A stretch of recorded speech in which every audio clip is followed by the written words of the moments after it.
some fantastic military relationships with the Philippines, and that's been reinstituted.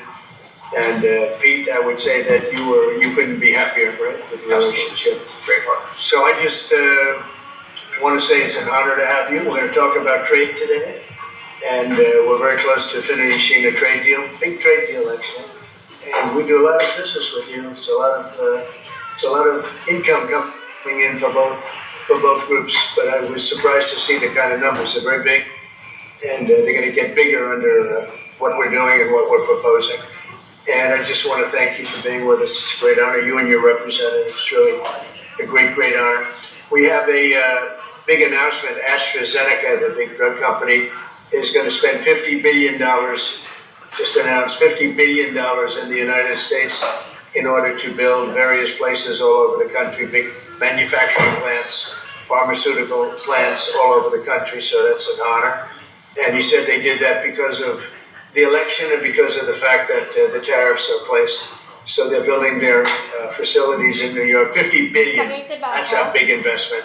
And it's going to be a very good investment. I have no doubt about it. So thank you to AstraZeneca. And with that, I'd like to have you share a few words, please. Thank you very much, Mr. President. Of course, we're all very happy to be here to once again reaffirm the very strong ties between the Philippines and the United States, ties that go back over 100 years. And considering the context in which we live these days, especially in my part of the world, this has evolved into as important a relationship as is possible to have. We must remember that the United States is our only treaty partner in the Philippines, and that has stood us in good stead over the years, certainly through the Second World War, and the cultural memory of all Filipinos, down to even the school children, is that our strongest, closest, most reliable ally has always been the United States. That is something that we value, that we are grateful for, and that we will continue to foster as we go on. With the leadership of President Trump, I am very confident that we will be able to achieve that. I think it is worthwhile to remember that it was President Trump who, in his first term, characterized the relationship between the Philippines and the United States as ironclad. And that has been necessarily the case since that time that you made that statement, sir. And it is something that the Philippines will always hold close to its heart. Thank you once again, and we are honored, and it's our great pleasure to be here and to visit with the President of the United States. Thank you, sir. My great honor. Any questions? Mr. President, do you think that Fed Chair Jerome Powell should resign? I think he's doing a bad job, but he's going to be out pretty soon anyway. In eight months, he'll be out. But I call him too late. He's too late all the time. He should have lowered interest rates many times. Europe lowered their rate 10 times. We lowered ours none.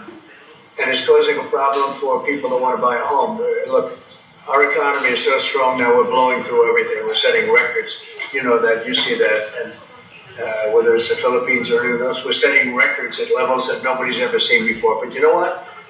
People aren't able to buy a house because this guy is a numbskull. He keeps the rates too high, and probably doing it for political reasons. The only time I remember him cutting rates, he cut the rates just before the election to try and help Kamala or whoever he was trying to help. He probably didn't know. And he's building a building. He's $2.7 billion. They have a $900 million overrun. What is that? And that was given by Biden. That was another Biden deal. And this guy's building this building that's severely overrun. And what does he need the building for? What does he need? He needs space for more people. So they did a big study the other day, and they called all of the great intellects and the great economists and all of the great everything. And it was 71, and only 2 got it right. Me and another gentleman that happens to be very smart. 69 people got it wrong, and the Fed got it wrong, more wrong than anybody.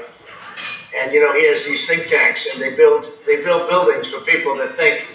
And it's really not thinking; it's a little bit of combination of thinking, but it's something you sort of have or you don't have. They don't. The job he's done is just terrible. He ought to raise interest rates. We should be at 1%. We should be leading the world. Instead, we're paying 4%. And if you look at what that means, that's over $1 trillion in interest that we have to pay. That with the striking of a pen, we would be saving more than $1 trillion. Is that right, Scott? Yes, Do you have anything to say about it? Yes, sir. I called yesterday and this morning for the Fed to do a big internal investigation to understand not their monetary policy, but everything else. The Fed has had big mission creep, and that's where a lot of the spending's going. That's why they're building these new or refurbishing these buildings. And I think they got to stay in their lane. And I think that based on the way they cut rates last fall, they should be cutting rates now. It's inconceivable. I know the Fed very well that they can be spending $2.7 billion to build a building. They don't do anything. It's the greatest job. You show up one day, a half a day, you make a little speech, the economy's doing well, the economy's not doing well, we're going to raise it. And he's got it wrong. That's why I call him too late. T-O-O, too late.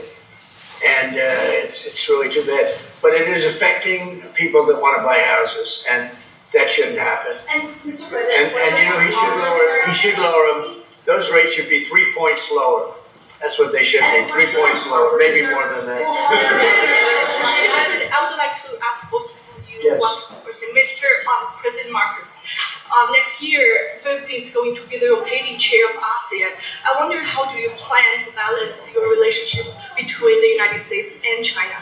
And for President Trump, Kremlin yesterday said if you are going to Beijing in September, they wouldn't rule out a meeting between you and President Putin. Is such a meeting possible? And how soon do you plan to visit China? Well, we have a lot of meetings possible. President Xi has invited me to China, and we'll probably be doing that in the not too distant future, a little bit out, but not too distant. And I've been invited by a lot of people, and we'll make those decisions pretty soon. Please. Well, as you say, we are chairing ASEAN for 2026. There is no need, in a sense, to balance, as you characterize as, to balance our relationship within the United States and China, simply because our foreign policy is an independent one, and we are essentially concerned with the defense of our territory and the exercise of our sovereign rights. Now, whether we do this not alone, we need to do this with our partners. And again, our strongest partner has always been the United States. But of course, we are trying to form coalitions and multilateral relations so that those like-minded nations who share the same values as we do, who hew into international law, more specifically the UNCLOS, present that position very clearly to anyone who has intentions of unilaterally changing the world order, and that is how we are guided in that. And I don't mind if he gets along with China, because we're getting along with China very well. We have a very good relationship. In fact, the magnets, which is a little complex piece of material, but the magnets are coming out, very well. They're sending them in record numbers. We're getting along with China very well, and I don't mind if the president dealt with China. If that's meant, because I think he has to do what's right for his country. I've always said, make the Philippines great again. Do whatever you need to do, but you're dealing with China wouldn't bother me at all. It is something that we have to do in any case. Yeah, certainly. Mr. President, do you support the Justice Department seeking a new interview with Ghislaine Maxwell? And did you urge the Attorney General to seek one? I don't know anything about it. They're going to what? Meet her? Your Deputy Attorney General is reached out to Ghislaine Maxwell's attorney asking for a new interview. Yeah, I don't know about it, but I think it's something that sounds appropriate to do. Do Do you have any concern that your Deputy Attorney General, who's your former attorney, would be conducting the interview, given your relationship, your past relationship? He's a very talented person. He's very smart. I didn't know that they were going to do it. I don't really follow that too much. It's sort of a witch hunt, just a continuation of the witch hunt. The witch hunt that you should be talking about is they caught President Obama absolutely cold, Tulsi Gabbard. What they did to this country in 2016, starting in 2016, but going up to 2020 in the election. They tried to rig the election, and they got caught. And there should be very severe consequences for that. You know, when we caught Hillary Clinton, I said, you know what? Let's not go too far here. It's the ex-wife of a president, and I thought it was sort of terrible. I let her off the hook, and I'm very happy I did. But it's time to start, after what they did to me, and whether it's right or wrong, it's time to go after people. Obama's been caught directly. So people say, oh, you know, a group. It's not a group. It's Obama. His orders are on the paper.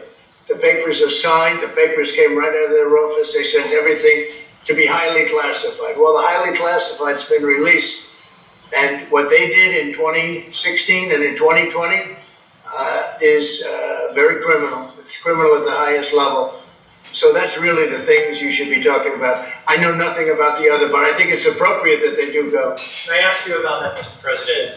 Tulsi Gabbard has submitted a criminal referral to the Department of Justice. From your perspective, who should the DOJ target as part of their investigation? What specific figures in the Obama administration? Well, based on what I read, and I read pretty much what you read, it would be President Obama. He started it. And Biden was there with him, and Comey was there, and Clapper, the whole group was there. Brennan, they were all there in a room. Right here, this was the room. This is much more beautiful than it was then, but that's okay. I have nice pictures up. They came out of the vaults. They were there for 100 years. This is much more beautiful. We have the Declaration of Independence now in the room, which wasn't here. I guess people didn't feel too good about putting it here, but I do. But you know what? If you look at those papers, they have them stone cold, and it was President Obama. It wasn't lots of people all over the place. It was them too. But the leader of the gang was President Obama, Barack Hussein Obama. Have you heard of him? And except for the fact that he gets shielded by the press for his entire life, that's the one they look. He's guilty. It's not a question. You know, I like to say, let's give it time. It's there. He's guilty. This was treason. This was every word you can think of. They tried to steal the election. They tried to obfuscate the election. They did things that nobody's ever even imagined, even in other countries. You've seen some pretty rough countries. This man has seen some pretty rough countries, but you've never seen anything like that. And we have all of the documents. And from what Tulsi told me, she's got thousands of additional documents coming. So President Obama, it was his concept, his idea, but he also got it from crooked Hillary Clinton. Crooked is a $3 bill. Hillary Clinton and her group, the Democrats, spent $12 million to Christopher Steele to write up a report that was a total fake report. It took 2 years to figure that out, but it came out that it was a total fake report. It was made up fiction. And they used that. Now, the one thing they weren't able to do was to, and probably the only thing I respect about the press in years is the press refused to write it before the election. They refused to put it in. The Steele report was a disaster. All lies, all fabrication, all admitted, and admitted fraud. She paid $12 million and the Democrats for that report to a wise guy named Christopher Steele. He wrote a phony report, and they wanted to get that report in before the election. And I'll tell you what, I talk about all the time, the fake news, how bad it is. But in this case, they wouldn't do it. They saw it, they read it, and they said, we don't believe it. And it was only after, substantially, like a month and a half after the election, that it got printed, and it was a big wisp. It was just like a bang of nothing, because the election had ended.